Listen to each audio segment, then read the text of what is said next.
사랑의 노래라고 이렇게 제목을 붙였습니다. 그리고 부제로 주님이 사랑하시는 교회로 제가 달아보았습니다. 지난 시간에 제가 나와서 말씀을 대제사장의 어떤 역할들을 지성소와 또 성소에서 이루어지는 일들을 통해서 말씀을 이렇게 나눠드린 적이 있었는데 생각하면 생각할수록 우리 주님이 또 그 대제사장이 그 빵을 진설하고 또 향을 사르고 또 불을 관리하고 그런 것들이 참 너무나 아름다운 그 광경으로서 제 마음속에 그려졌습니다. 특별히 그 향의 부분에 대해서 참 이렇게 그럴까요? 그 휘발성이 있는 향은 코를 막 이렇게 들어오기도 하잖아요. 뭐 파스 같은 거 하면 그것도 일종의 향인데 그렇게 주님이 저희들을 섬겨주시는 이런 모습, 날마다 저희들을 위해서 생각하시는 주님의 모습에 대해서 다시금 생각을 하게 됐었습니다. 제가 이 제목을 사랑의 노래라고 했는데 그것은 왜 그렇게 제가 붙이게 됐냐면은 성경을 관통하는 주제가 바로 이 사랑이라는 것입니다. 참 사랑이라고 하는 것은 너무나 자주 나오고 말도 많고 그렇기 때문에 좀 식상한 주제가 아닐까 이렇게 생각하게 되지만은 이 사랑이라고 하는 것은 하나님의 목적이셨던 것 같아요. 그리고 사랑은 어떤 대상이 있어야만 존재할 수 있는 어떤 그런 관계적인 그것이 바로 이제 사랑인데 그것은 너무나 큰 또 주제인 것 같습니다.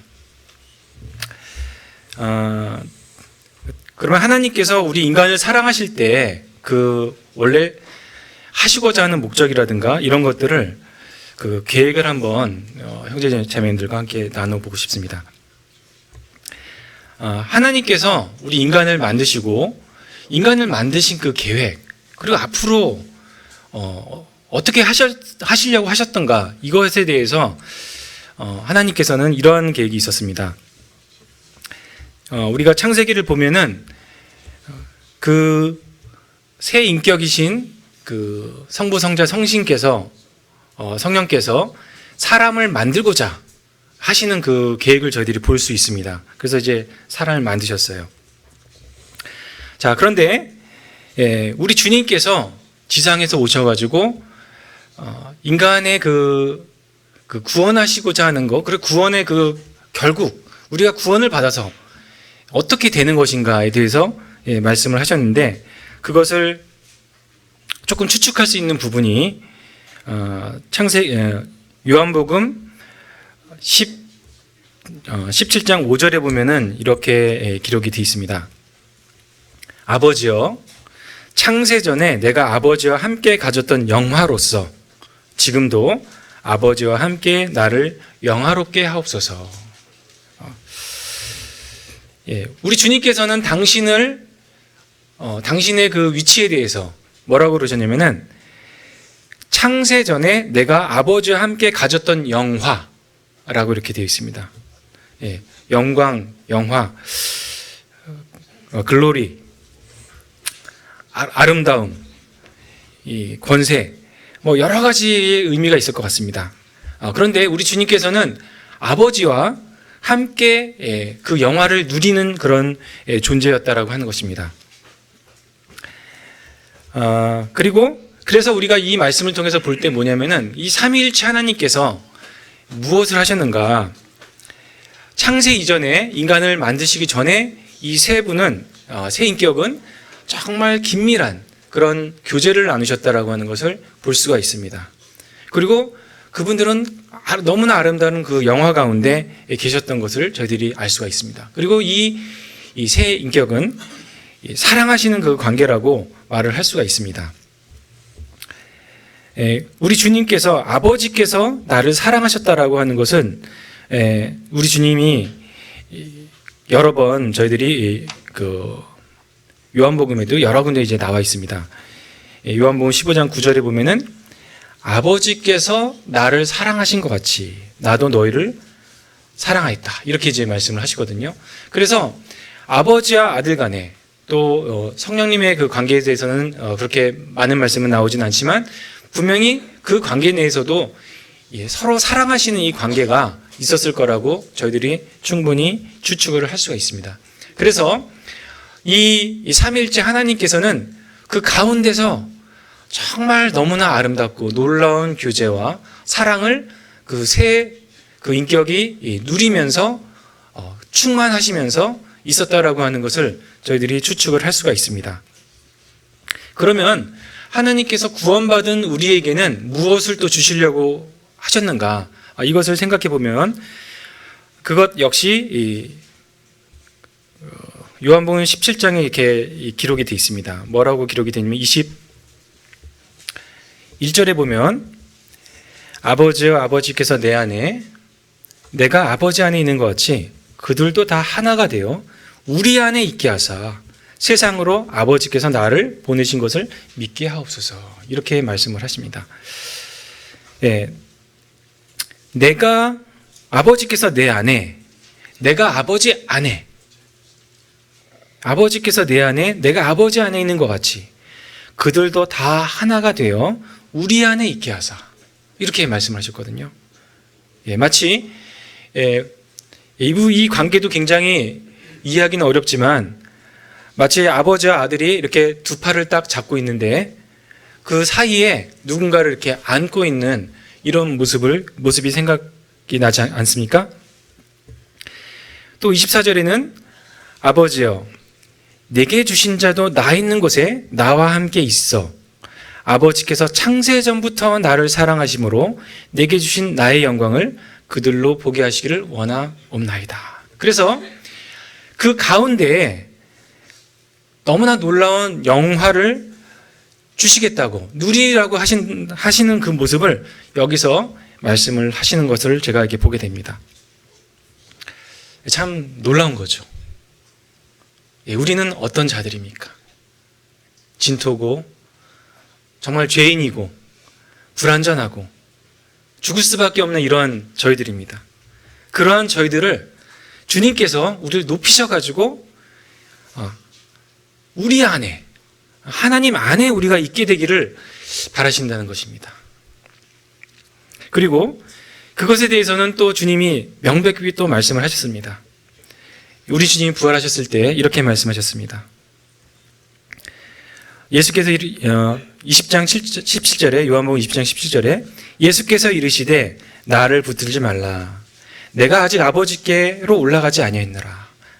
너는 내 형제들에게 가서 이르되 내가 내 아버지 곧 너희 아버지. 뒤에 말씀 읽지 않겠습니다. 내가 내 아버지 곧 너희 아버지라고 말씀하셨습니다. 그래서 우리가 그리스도를 영접하면 하나님의 자녀가 된다. 이 권세를 우리가 가지고 있다. 이렇게 말할 때 이것은 실제적이라고 하는 것입니다. 추상적인 어떤 관계가 아니라 정말로 이루어지고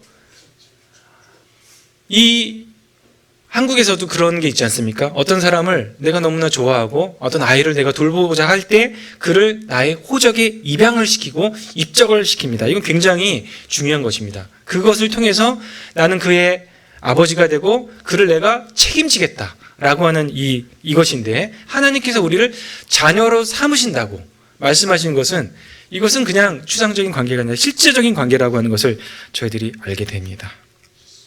이뿐만 아니라 히브리서 1장 11절에도 이렇게 기록이 되어 있습니다. 거룩하게 하시는 자와 거룩하게 함을 입은 자들이 다 한 근원에서 난지라. 그러므로 형제라 부르시기를 부끄러워하지 아니하시고. 자, 그래서 우리가 그리스도가 우리의 형님이라고, 우리의 형이라고 말씀을 하시는 것입니다. 이게 얼마나 놀라운 관계입니까? 하나님인 그분을 우리가 형님, 저는 형이 없어서 이런 기분을 잘 모르긴 합니다. 근데 우리 교회에서 형제 또 형님 이렇게 제가 부를 때 참 든든하고 참 좋습니다. 자, 우리 주님이 우리가 당신께 형님이라고 부르는 것을 부끄러워 아니하신다라고 이렇게 말씀하셨습니다. 물론 성경에는 우리 주님과 저희가 여러 가지 관계가 있습니다. 우리는 또 주님의 종이기도 하고 또 우리가 주님이라고 부르는 그런 관계가 있고 그렇지 않습니까? 그러나 주님이 우리가 주님을 형님이라고 부를 때 부끄러워하지 아니하신다라고 말씀하셨습니다. 그래서 이 말씀들을 통해서 하나님께서 궁극적으로 우리를 어떤 관계로 보내시냐, 정말 삼위일체께서 다 손을 이렇게 잡으시고 그리고 또 그 가운데에 우리를 놓으신 그런 그 아름다운 광경이라고 생각이 듭니다. 우리는 그 가운데서 영원토록 주님과 함께 사랑과 교제를 누리는 자들이 될 것입니다. 이것이 얼마나 아름다운가. 이것이 바로 하나님께서 우리에게 우리 구원받는 사람들을 위한 계획이라고 저는 그렇게 생각을 합니다. 이 삼위일체가 얼마나 아름답습니까? 그 가운데 우리를 두시는 거예요. 그리고 그 가운데서 우리가 사랑을, 주님과 교제하며 사랑을 말하는 그런 관계라고 저는 믿습니다. 얼마나 놀라운 것입니까? 자, 그리고 하나님께서 그리스도를 이 세상에 보내신 것, 바로 주님은 그러한 죄인이었던 우리를 깨끗하게 하시기 위해서, 정결케 하시기 위해서 이 세상에 오셨습니다. 우리 주님은 하나님 앞에 얼마나 소중하신 분이셨습니까? 아버지께서 나를 사랑하신 것 같이 이렇게 말씀을 하셨습니다. 우리 주님은 아버지 하나님 보시기에 너무나 귀중하신 분이셨습니다. 우리 주님이 오신 것은 천사 중에 하나가 오신 것이 아니라 하나님의 너무나 귀중한 분이 오셨다라고 하는 것을 보게 됩니다. 그래서 하나님께서는, 그 아버지께서는 그 사랑하시는 아드님을 보내신 겁니다. 좀 저렴하고 쓸데없는 이런 것이 아니라 정말 귀중한 아버지를 아드님을 저희들에게 주셨다는 것입니다. 그러니까 그 아드님을 통해서 구원을 얻고자 하는 저희들이 얼마나 하나님 앞에서는 귀중하게 생각이 들까, 저희들이 생각할 수가 있습니다. 이것이 바로 하나님에 대한 아드님의 사랑이지만 또 하나님에 대한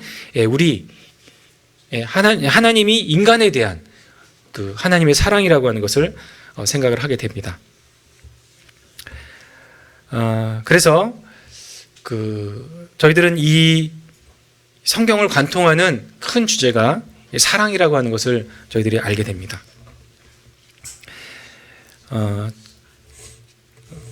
에베소 교회에 대한 그 이야기를 조금 보겠습니다. 참, 에베소 교회는 첫 번째로 소개되는 요한계시록의 그 교회인데, 나오는 교회인데, 주님께서 그 에베소 교회를 잘한 것도 있고 이제 못한 것도 있었습니다. 그 행위를 너무나 잘 알고 계시고 그러한 장면을 저희들이 보게 되는데, 에베소 교회는 주님이 다른 것을 책망하지 않으셨다고 하는 걸 저희들이 너무나 잘 알고 있죠. 에베소 교회에 대해서 책망하신 것이 무엇이죠? 네, 그렇죠. 너의 첫사랑을 버렸다라고 하는 것이 바로 에베소 교회에 대한 책망이셨습니다. 다른 것이 아니라 너가 처음에 구원받았을 때는 나를 너무나 이제 사랑했는데 그 사랑을 버렸다. 이렇게 이제 말씀을 하셨습니다. 그리고 거기에 대한 결과는 내가 그 촛대를 옮기겠다. 이렇게 말씀을 하시는 것입니다. 에베소 교회는 저희들이 그 요한계시록을 자세히 이렇게 보게 되면은 굉장히 지식적으로 충만하고 그리고 잘 분별을 하는 그런 교회라고 하는 것을 알 수가 있습니다. 그러나 그 분별해서는 안 되는 그런 분별까지 적용을 했던 것 같아요. 성도들을 그것을 가지고 너무나 세심하게 판단하고 감싸주지 못하고 이런 부분들이 있었던 것 같습니다. 그래서 에베소 교회는 사라지게 되었고 지금 존재하지 않습니다. 그래서 한 교회가 유지가 되냐, 주님이 그 촛대를 이렇게 옮기시냐 하는 것은 그 교회의 어떤 탁월함이 아닙니다. 그들이 무엇을 잘못했기 때문에 이런 것이 아니라, 무엇이 모자랐기 때문에 이런 것이 아니라, 노력이 작았기 때문이 아니라, 믿음이 작았기 때문이 아니라, 이런 것이 아니라 사랑이 없을 때 그 교회에서 사랑이 없어지게 되면은 교회는 쓰러진다고, 사라진다고, 내가 문을 닫게 하겠다라고 주님이 말씀하신 것을 보게 됩니다. 그래서 사랑이라는 것이 오로지 주님이 저희들에게 말씀하시는 그 내용이라는 것을 생각하게 됩니다. 자, 그래서 제가 교회에 있어서 또 성도에게 있어서 가장 중요한 관계는 사랑이라고 말씀을 드렸는데, 이것은 또 어디서 저희들이 확인을 할 수 있냐면 요한복음 21장에서 확인을 할 수가 있습니다. 거기에 주님은 한 성도를 세우시고 있습니다. 거기에 나오는 성도가 바로 베드로입니다. 너무나 잘 아시죠? 베드로는 우리 주님을 몇 번 부인했었습니까? 3번 부인했습니다. 모른다. 근데 주님께서 이 베드로에게 3번 아냐 이렇게 물어보지 않으셨습니다. 그렇게 물어보지 않으시고 뭐라고 물으셨는지 잘 아시죠? 너는 이 사람들보다 또는 이것들보다 나를 더 사랑하느냐, 이렇게 물으셨습니다. 사랑이라고 하는 것은 너무나 정확한 거죠. 너무나 속일 수 없는 것입니다.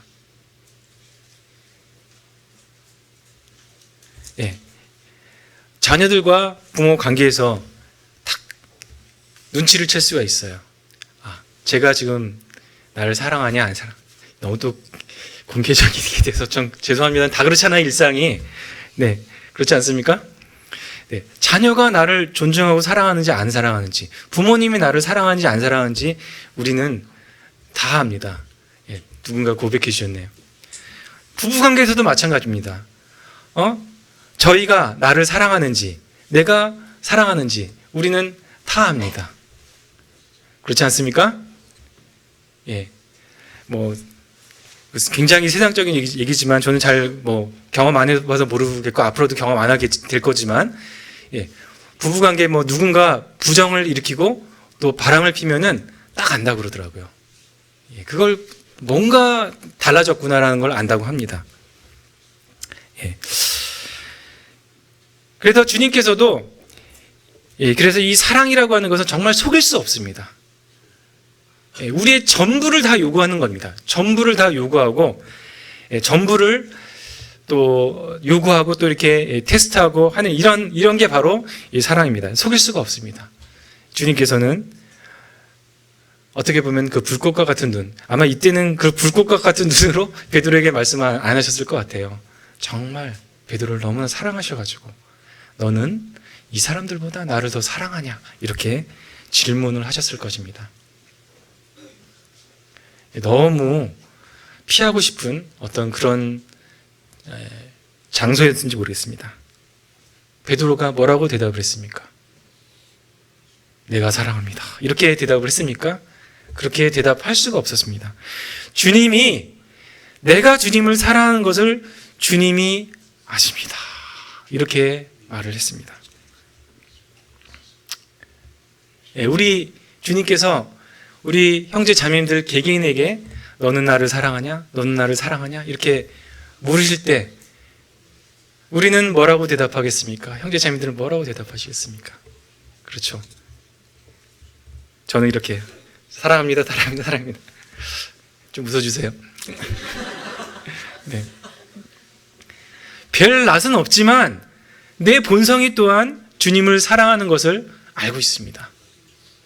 그래서 베드로도 역시 내가 주님을 사랑하는 것을 주님이 아십니다라고 이렇게 돌려서 말을 할 수밖에 없었습니다. 그것은 뭐냐면은 우리가 주님을 사랑하는 것조차도 우리 힘으로 될 수 없다는 것입니다. 우리 안에서 나올 수 없다는 것입니다. 다만 우리가 주님의 사랑을 깨닫고 그분을 우리가 알아갈 때 그 사랑을 고백을 할 수 있다라는 이것을 베드로의 고백을 통해서 우리가 알 수 있습니다. 괜찮습니다. 주님은 그렇게 그와 같은 우리의 사랑과 고백을 충분히 받으시는 분이실 거라고 생각합니다. 자, 그런데 주님은 베드로에게 그것으로 끝난 것이 아닙니다. 자, 네가 나를 사랑한다면은 이제 어떠한 일을 하기를 원하셨냐? 내 양을 쳐라. 내 양을 먹이라. 내 어린 양을 먹이라. 이렇게 말씀하셨습니다. 참 실패했던 베드로지만 그에게는 또 하나님께서 너무나 커다란 것을 이제 맡기시기 시작했습니다. 이제 내 양들. 그래서 이 양들은 무엇입니까? 총체적으로 보면 교회라고 할 수 있습니다. 이 교회를 먹이고 이제 성장시키는 그 일을 네가 맡아서 해라. 이렇게 말씀을 하신 것입니다. 자, 그래서 우리 주님께서 승천하시고 나서 우리 주님께서는 이 세상에 무엇을 보냈냐? 누구를 보내셨냐? 바로 보혜사 성령님을 보내셨습니다. 자, 그래서 이 보혜사 성령님께서 각 성도들에게 임하시고 또 이 성도들이 나가서 많은 사람들을 제자로 삼기 시작했습니다. 이것은 성령님의 사역입니다. 그래서 그 많은 무리들이 주님께 나오게 되고 또 그것을 뭐라고 얘기를 합니까? 교회라고 얘기합니다. 교회는 그 개념이 저희 형제자매들 다 배우셨겠지만 고린도전서 1장 2절에 보면은 고린도에 있는 하나님의 교회 곧 그리스도 예수 안에서 거룩하여지고 성도라 부르심을 입은 자들 이렇게 돼 있습니다. 바로 사람들, 우리들이 바로 교회인 것입니다. 사람들이 교회인 것이지 우리는 편의적으로 교회 간다라고 얘기하면서 이 건물을 얘기할 때도 있습니다. 그것은 편의적인 것이지만 진정한 이 교회의 의미는 바로 우리 여기에 모여 있는 이 성도들을 모두가 바로 교회들인 것입니다. 교회인 것입니다. 그리고 교회는 저희들이 너무나 아는 것처럼 주님의 몸이라고 말씀을 하셨습니다. 그래서 우리 주님께서는 이 교회를 통해서 이 세상이 하나님의 사랑으로 충만하게 되고 또 계속해서 성도들이 더해지기를 원하고 계십니다. 그 베드로전서 1장 23절에 보면 교회는 그의 몸이니 만물 안에서 만물을 충만하시게 하시는 이에 충만함이라 이렇게 기록이 되어 있습니다. 그래서 지금도 주님께서 교회를 통해서 이 세상이 충만하게 되고 하나님께 나오기를 바라고 있습니다. 그런데 참 우리가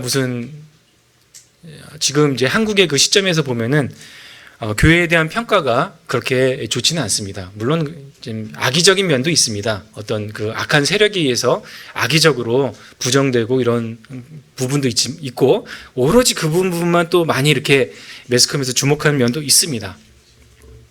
그런데 그 교회가 한국에 있어서 어떤 교회의 그 모습이 그런 악행으로 나오는 그런 평가를 뒤엎기에는 조금 부족한 부분들이 많이 있다라고 생각이 들고 역시 우리도 그 가운데 있기 때문에 그것이 이제 교회가 이 세상에 대한 빛과 소금으로서 아주 역할을 하기에는 미미하게 그들이 비춰진다라고 그렇게 평가를 하는 것 같습니다.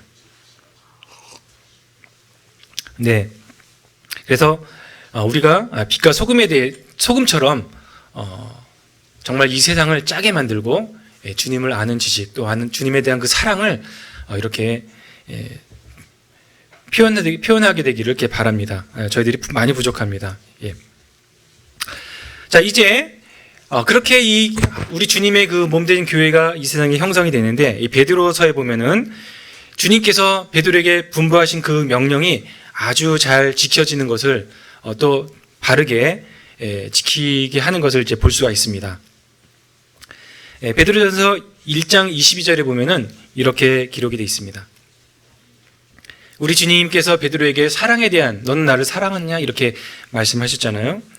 너희가 진리를 순종함으로 너희 영혼을 깨끗하게 하여 거짓이 없이 형제를 사랑하기에 이르렀으니 마음으로 뜨겁게 서로 사랑하라 이렇게 말씀하셨습니다. 우리가 없다라고 하는 거 이런 거는 다 저기다가 넘겨버리고 명령이 그렇다는 거죠. 사랑하는데 뜨겁게 사랑하라고 말씀하셨습니다. 뜨겁게. 뜨거운 사랑이 뭔지는 저희들이 너무나 알죠. 식은 사랑 너무나 잘 알죠. 그런데 우리는 성도들을 형제 자매님들을 서로 뜨겁게 사랑하라고 말씀을 하셨습니다. 자, 그리고 또 양을 치라고 하셨잖아요. 베드로전서 5장에 보면은 양을 치는 그 장면도 나옵니다. 예, 5장 1절에 보면은 너희 중 장로들에게 권하노니 나는 함께 장로된 자요 그리스도의 고난의 증인이요 나타날 영광에 참여할 자로다. 그래서 자기 자신을 장로라고 얘기를 했습니다. 너희 중에 있는 하나님의 양무리를 치되 억지로 하지 말고 하나님의 뜻을 따라 자원함으로 하며 더러운 이득을 위하여 하지 말고 기꺼이 하며 이렇게 기록이 되어 있습니다. 그래서 저희들이 이 말씀을 통해서 장로들이 바로 목자들이다. 목자들이 바로 목사다. 이렇게 알 수가 있습니다.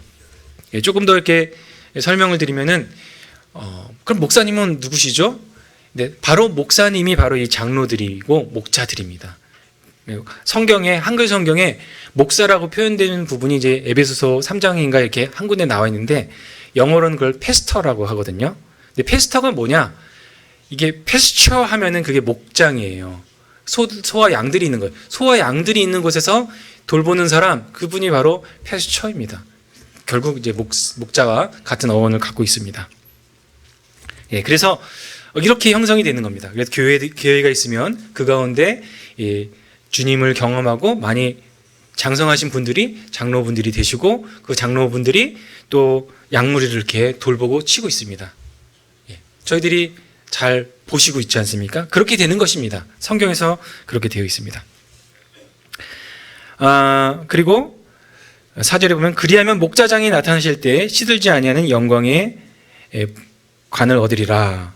젊은 자들아 이와 같이 장로들에게 순종하고 다 서로 겸손으로 허리를 동이라. 하나님은 교만한 자를 대적하시되 겸손한 자들에게 은혜를 주시니라. 그러므로 하나님의 능하신 손 아래에서 겸손하라. 때가 되면 너희를 높이시리라. 이렇게 되어 있습니다. 그래서 교회는 한 무리의 목자들, 믿음에 장성하신 분들과 그 다음에 젊은 자들로 구성이 되어 있습니다. 이 젊은 자들은 자매님들 다 포함이죠.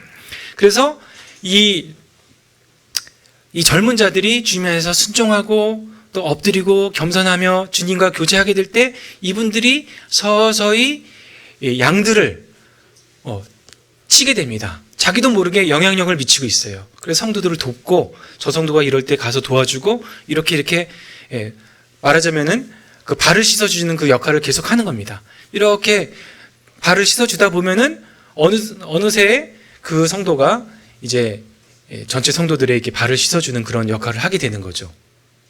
그런 사람을 우리는 지도자 또는 목자 또 장로로 이렇게 표현을 하게 됩니다. 저는 저희 교회가 점점점 그런 모습들이 많이 나타나는 것을 볼 때 너무나 감사가 되고 참 좋습니다. 누가 시키지도 않았지만 성도들을 위해서 어떠한 그런 일들을 자발적으로 또 특별히 또 청년분들이 그런 일들을 이렇게 하게 되는 것을 볼 때 참 이제 한 세대가 오고 한 세대가 가는 것처럼 이제 저희 세대도 갈 때가 됐구나, 그래 한 세대가 이제 올라왔구나 하는 거를 조금은 느끼게 되고 너무나 그런 것들이 감사가 됩니다. 이제 베드로를 통해서 주님의 사랑에 대한 것을 제가 나누어 보았습니다. 이제 조금 더 특이한 한 사람을 통해서 주님의 사랑을 이야기하고 싶습니다. 그 사람은 바로 바울입니다. 저는 바울이 구원받기 전에 살지 않았던 것에 대해서 정말 참 감사를 합니다. 바울이 나중에 그 사도행전에 보면 바울의 그때는 사울이라고 나오죠. 그분이 어디로 갑니까? 다메섹으로 갑니다. 다메섹에 가서, 다마스커스는 이제 시리아 쪽이고 원래 바울은 이제 유다 쪽에 살지 않았습니까? 그래서 이제 시리아에 있는 그리스도인들을 잡으러 말하자면 영장을 받아서 공문을 받아서 가는 거죠. 그것은 어떤 것을 의미합니까? 이스라엘 지경과 유다 지경에 있는 성도들을 거의 소탕을 한 거예요. 다 일을 본 겁니다. 그러니까 보일 수 있는, 잡아 가둘 수 있는 사람들은 가두고 죽일 사람은 다 죽였던 거예요. 얼마나 참 철저했을까. 머리도 굉장히 똑똑했을 것 같아요. 바울의 이 내용들, 우리가 서신서를 보면은 어떤 바울이 얘기하는 논리라든가 철학이라든가, 철학이라면 좀 우리가 싫어하는 용어긴 하지만 어떤 그런 논리성, 그런 사유 이런 것들을 보면은 너무너무 대단하거든요. 그리고 말씀을 꿰뚫어보는, 물론 이제 주님이 계시로 주신 것도 있지만 너무나 철저한 그런 분이 옆에 있었으면 참 제가 너무나 무서웠을 것 같아요. 유대교 완전히 무장이 돼가지고 말씀이 머릿속에 다 있어요. 창세기부터 그 말라기까지 잘잘잘잘 외우고 다니면서 마치 그분이 그리스도인들을 사냥할 때는, 사냥이라는 표현 참 무섭지만 표현 쓰겠습니다. 사냥할 때는 마치 그랬을 것 같아요. 그 구약에 나오는 여러 선지자들이나 용사들이 있잖아요. 용사들이 막 가난한 사람들 막 죽이러 다닐 때 그런 모습으로, 그런 열심으로 했었을 것 같습니다. 근데 그분이 다메섹에서 우리 주님을 만났습니다. 그래서 디모데 전서에서는 그것을 뭐라고 얘기합니까? 그때 그런 광경이 너무나 유명한 광경이 있죠. 빛이 쫙 했을 때 사울아 사울아 왜 네가 나를 핍박하냐? 주여 니시니까 나는 네가 핍박하는 예수라. 이렇게 딱 주님이 말씀하십니다. 그 순간에서도 주님은 이 그리스도인들을 당신의 몸으로 생각을 하시는 것입니다. 그 밖에서 그 사울로 말미암은 그런 핍박을 당신이 몸으로 느끼시면서 그 성도들의 고난을 알고 계셨다는 거죠. 왜 네가 나를 핍박하느냐? 그리고 사울이 이제 이 어느 집에 가서 3일 동안 금식하면서 기도를 합니다. 그리고 아나니아를 통해서 그가 낫고 그 다음에 세례를 받습니다. 참 그것을 통해서 사울은 나중에 고백을 합니다. 뭐라고 얘기냐면은 주의 은혜가, 디모데 전서 1장에 나오죠. 우리 주의 은혜가 그리스도 예수에 있는 믿음과 사랑이 함께 넘치도록 풍성하였다. 은혜가 사랑과 함께 풍성했다. 이렇게 말을 합니다. 내가 죄인 중에 괴수다. 그런 나를 사랑하셨다. 갈라디아서 2장에 보면은 2장 20절에 내가 그리스도와 함께 십자가에 못 박혔나니 그런즉 이제는 내가 사는 것이 아니요 내 안에 그리스도께서 사신 것이라. 이제 내가 육체 가운데 사는 것은 나를 사랑하사 나를 위하여 자기 자신을 버리신 하나님을 아들을 믿는 믿음 안에 사는 것이다. 이렇게 고백을 했습니다. 자, 그래서 바울은 그의 모든 행동의 근원이 자기를 사랑하신 우리 주님의 사랑이다, 그리스도의 사랑이라고 고백을 하고 있는 것입니다. 정말 하나님에 대한 열심으로 그리스도인들을 핍박하고 죽이고 이렇게 했었지만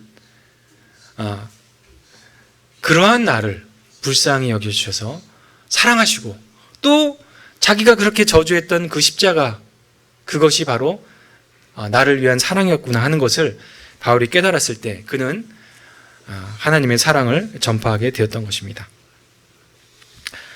그래서 에베소서 3장에 보면은 이렇게 말을 합니다. 3장 14절부터 제가 그냥 읽어드리겠습니다. 이러므로 내가 하늘과 땅에 있는 각 족속에게 이름을 주신 아버지 앞에서 무릎을 꿇고 비노니 그의 영광의 풍성함을 따라 그의 성령으로 말미암아 너희 속사람을 능력으로 강건하게 하시며 믿음으로 말미암아 그리스도께서 너희 마음에 계시게 하옵시고 너희가 사랑 가운데서 뿌리가 박히고 터가 굳어져서 능히 모든 성도와 함께 지식에 넘치는 그리스도의 사랑을 알고 그 너비와 길이와 높이와 깊이가 어떠함을 깨달아 하나님의 충만하신 것으로 너에게 충만하게 하시기를 구하노라.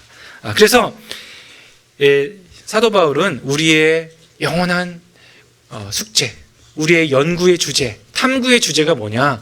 그리스도의 사랑이다라고 말을 했습니다. 자, 그것을 표현하기를 너비, 그 다음에 길이, 높이, 깊이 이렇게 말을 했습니다. 참 입체적인 사랑이다라는 것을 저희들에게 숙제로 주셨습니다. 근데 이 표현은 제가 예전에 말씀드린 것처럼 우리 주님의 십자가의 표현과 굉장히 비슷합니다. 벌리신 팔과 그냥 쓰신 그 면류관과 못 박히신 그 다리에 못 박히신 그것, 옆구리에 찔리신 깊이, 그것을 통해서 우리는 주님의 사랑을 생각할 수가 있습니다. 자, 그리고 이 세 번역으로 보니까 고린도 성도에게 보내신 그 편지 말미에 1장에 보면은 성령과 이제 그리스도의 사랑이 너희와 함께 있을지어다 이렇게 말을 하는데, 죄송합니다. 그 부분 찾아서 제가 읽어드리겠습니다. 나의 사랑이 그리스도 예수 안에서 너희 무리와 함께 할지어다 이렇게 되어 있는데, 표준역 성경을 보니까 내가 너희를 사랑합니다 이렇게 그 번역을 하셨더라고요.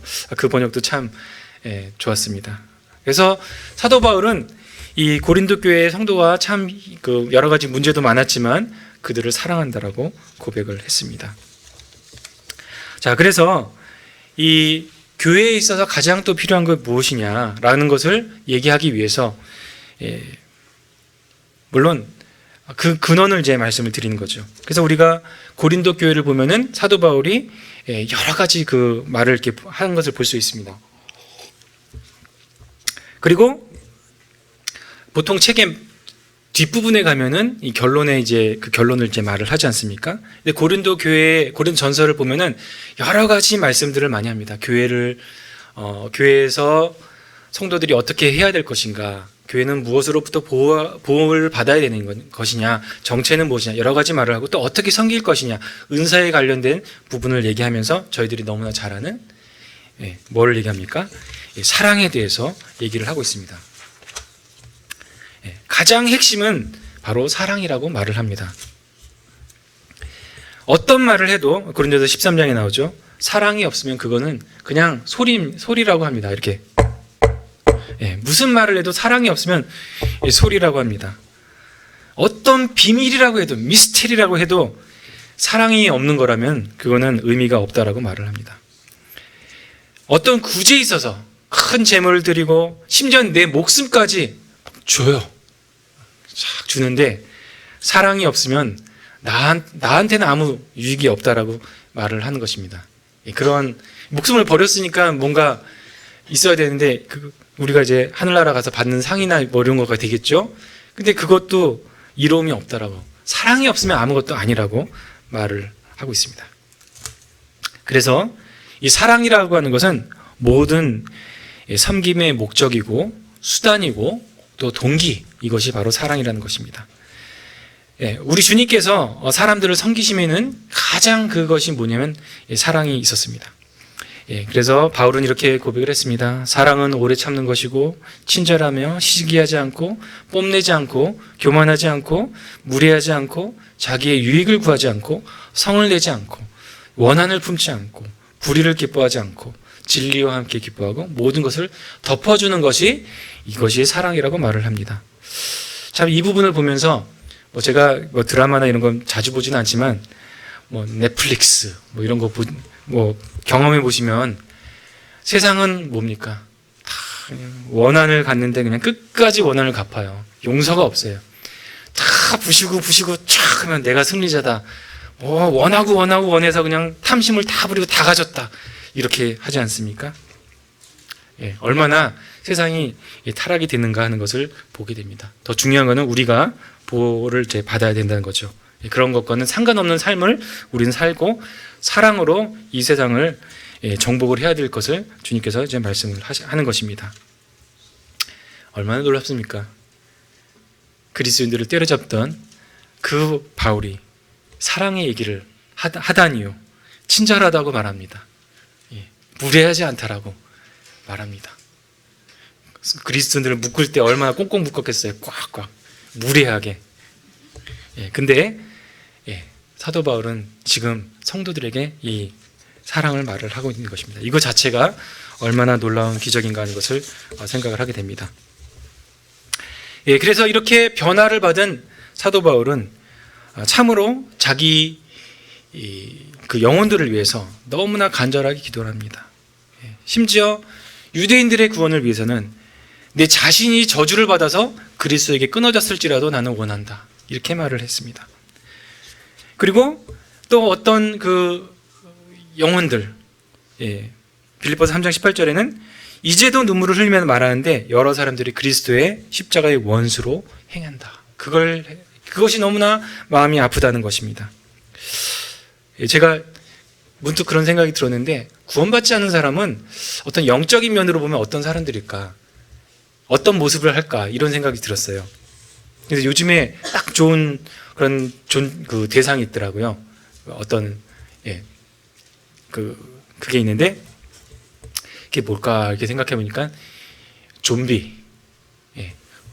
혹시 우리 조소연 모치님 좀비 아세요? 좀비. 요즘 막 죽었는데 막 시체처럼 해가지고 막 이렇게 나오는 거죠. 그 모습이 딱 정말 우리 구원받기 전의 모습이구나. 그런 자들을 위해서 주님이 오셨고, 그런 자들이 구원받아서 이렇게 하나님 자녀들이 되었구나. 그런 사람을 너무나 불쌍하게 생각하는 것이구나. 이렇게 생각이 들었습니다. 또 그런 사랑이 이 사도 바울에게 넘쳐서 성도들을 위해서 눈물로 기도하는, 그렇게 사도 바울이 말을 했습니다. 심지어는 자기 목숨까지도 내어주겠다고 이렇게 말씀을 하셨습니다. 자, 그래서 우리 주님께서는 또 교회가 이렇게 잘 자라도록 에베소 4장에 보면은 여러 가지 아름다운 그 은사를 주셨습니다. 그가 어떤 사람은 사도로, 어떤 사람은 선지자로, 어떤 사람은 복음 전하는 자와 어떤 사람은 목사와 교사로 삼으셨으니 이는 성도를 온전하게 하며 봉사의 일을 하게 하며 그리스도의 몸을 세우게 하신다. 그래서 우리 교회 내에서 발견되어지는 은사, 이것은 또 얼마나 아름다운 것인가 이렇게 생각이 듭니다. 그리고 우리가 그냥 가만히 머물러 있는 것이 아니라 디모데전서 3장의 1절에 보면은 미쁘다 이 말이요. 그 사람이 감독의 직분에 얻으려 하면 선한 일을 사모한다는 것이라 함이로다. 무슨 법조문도 이런 법조문이 없네요. 너무 어렵죠? 다시 말해서 어떤 사람이 성도를 섬기기 위해서 목자가 되려고 하는 그런 마음가짐이 있다면 그것은 너무나 아름답고 너무나 선한 것이다 라고 하는 것입니다. 우리가 주님 안에서 주님의 이 사랑이 충만해져서 정말 성도들을 돕고자 할 때 그것이 주님 앞에서 너무나 아름다운 것이라는 것을 말씀을 해주고 계신 것입니다. 마지막으로 주님께서 어떻게 하면 우리가 이렇게 충만한 사랑을 또 거할 수 있을까를 이렇게 말씀을 하셨습니다. 요한복음 15장 9절에 보면은 아버지께서 나를 사랑하신 것 같이 나도 너희를 사랑하였으니 나의 사랑 안에 거하라. 이렇게 말씀하셨습니다. 나도 너희를 사랑하였으니 나의 사랑 가운데 거하라. 이렇게 말씀을 하셨습니다.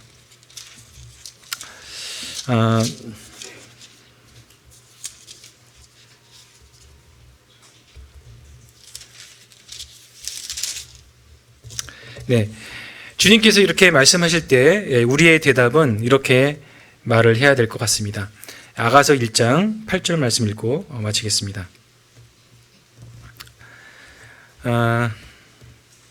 8절입니다.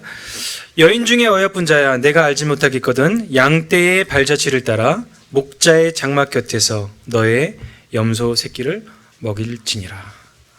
네, 그래서 우리가 주님의 음성을 듣고서 먼저 가신 성도들의 믿음을 본받아서 주님 안에서 양떼를 치게 될 때 우리는 주님의 사랑을 더욱더 많이 경험하면서 살아가게 될 거라고 이렇게 생각이 듭니다.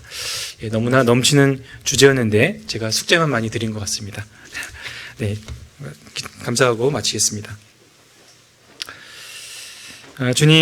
주님께서 저희들을 사랑하신 그 사랑을 어찌 다 말로 할 수 있겠습니까? 다만 저희들을 사랑해 주신 것을 감사드립니다. 참 온 몸을 버리셔서 온 목숨을 다하셔서 참 저희들을 사랑해 주신 주님, 참 저희들이 이 지상에서 주님을 사랑하며 주님과 깊은 관계 속에서 걸어가게 되기를 원합니다. 우리 모든 형제 자매들을 복 주시고 주님의 사랑 가운데 거하며 많은 열매를 맺고 주님께 영광을 돌리는 형제 자매들이 될 수 있도록 저희들을 복 주시고 함께하여 주시기를 기도합니다. 주님의 은혜에 감사드릴 때 예수 그리스도의 이름으로 기도합나이다. 아멘.